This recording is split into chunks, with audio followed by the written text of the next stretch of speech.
qu'il y avait eu autant de la part du CNDD à l'époque? Moi, je ne les ai jamais rencontrés à ce sujet. Et s'ils l'ont fait, je ne suis pas au courant.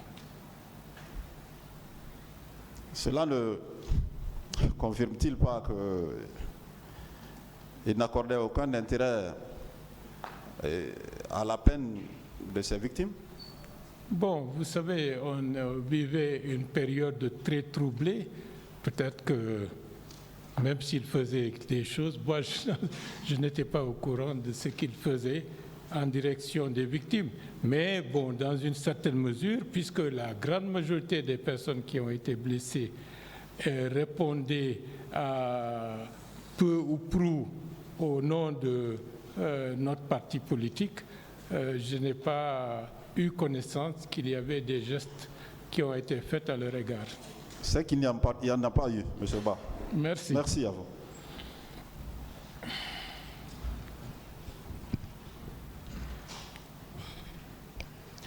Merci bien, M. Ba. Nous vous exprimons toute notre compassion par rapport à ce qui est arrivé. Et au même moment, nous vous remercions parce que beaucoup de victimes se sont succédées ici. Elles nous ont dit que vous avez fait beaucoup pour elles. Merci. Merci pour ce soutien. Vous étiez le président du comité d'organisation de ces manifestations, n'est-ce pas? Oui. Ça veut dire que vous êtes la personne la mieux indiquée pour nous donner des explications réelles par rapport à ce qui s'est passé. Bon, c'est vrai. D'accord. Et vous étiez là, toutes les péripéties, tous les périples, vous avez pris part. Oui. D'accord. On va insister sur certains passages.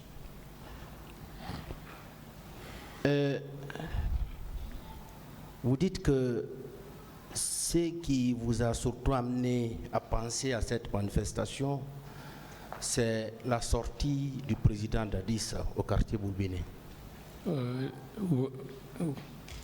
n'ai pas bien entendu. Le président Dadis avait fait une sortie au quartier Boulbiné. Oui.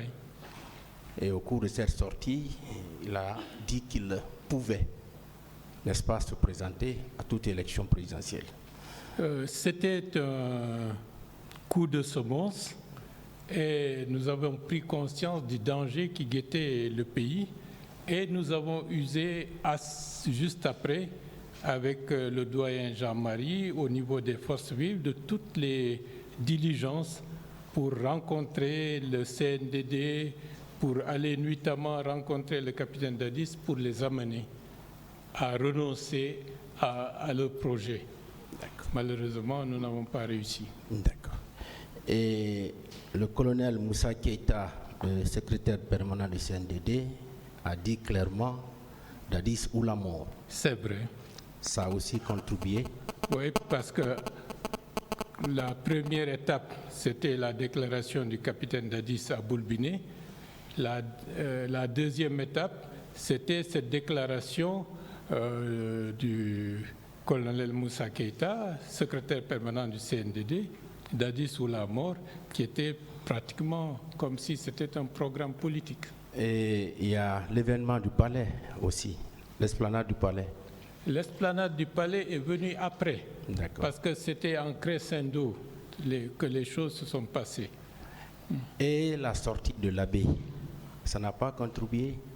Bon, parce que nous avions déjà pris les dispositions d'organiser la manifestation du 28 septembre avant même de savoir qu'il y avait un programme qui était esquissé pour que le CNDD puisse aller à l'abbé, puisque la lettre d'information à la mairie de Dixine date du 23 septembre. D'accord. Et la réponse, vous étiez parvenu quand? Bon, je pense que le 24 ou le 25 septembre. D'accord. Et en substance, qu'est-ce qu'on disait dans cette lettre-réponse?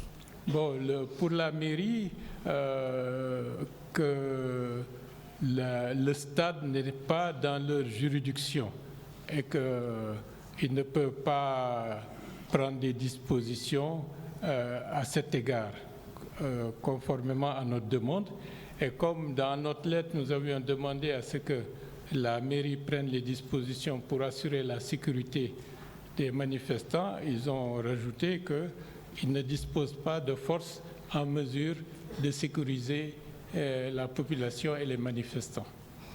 Et le ministre des Sports, est-ce que vous avez également adressé un courrier? Il n'y a jamais eu, à ma connaissance, de réponse à notre courrier, parce que les deux courriers étaient partis en même temps. D'accord. Et au stade, vous avez bien vu M. Toumba? Oui, dès qu'ils sont venus, c'était frappant, puisque c'était lui qui a donné des instructions pour que nous descendions des gradins pour aller au niveau de la pelouse. Il était accompagné par des militaires? Bon, il y avait des militaires qui étaient à côté de lui, mais bon, 13 ans après et maintenant, avec tout ce que nous avons entendu, pour ne pas avoir l'air de tricher par rapport à ce que j'avais vu à l'époque, on ne pouvait pas les distinguer. Bien, est-ce qu'il était armé?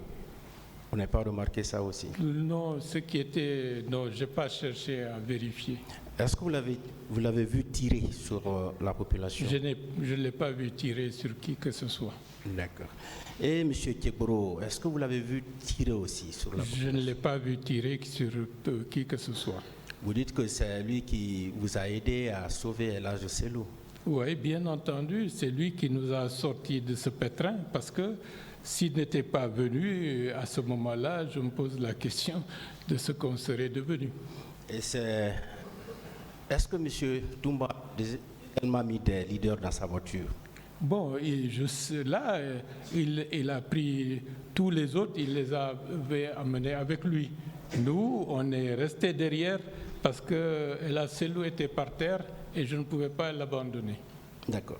Est-ce que vous avez vu des machettes, des flèches, des gourdins? C'était difficile à dire puisque tous nous avons bénéficié, entre guillemets, de circonstances plus ou moins, j'allais dire, exceptionnelles. En dehors des coups que nous avions reçus, nous ne pouvons pas attester de ce qui s'est passé par la suite à l'intérieur du stade, dans la solitude, mais on a vu qu'il y avait par la suite beaucoup de personnes qui étaient blessées et les récits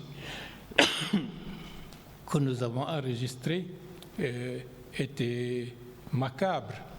Mais de visu, je ne peux pas dire que j'ai vu des gens, en dehors de ce que je viens de déclarer tout à l'heure, des gens armés de coupe-coupe et de nous.